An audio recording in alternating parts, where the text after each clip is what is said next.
ایک یہودی لڑکا نبی کریم صلی اللہ علیہ وسلم کی خدمت کیا کرتا تھا۔ ایک دن وہ بیمار ہو گیا۔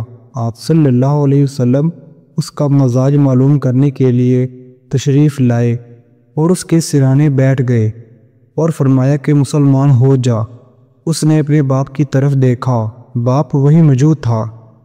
اس نے کہا کہ ابو القاسم، محمد صلی اللہ علیہ وسلم جو کچھ کہتے ہیں مان لے۔ چنانچہ وہ بچہ اسلام لے آیا۔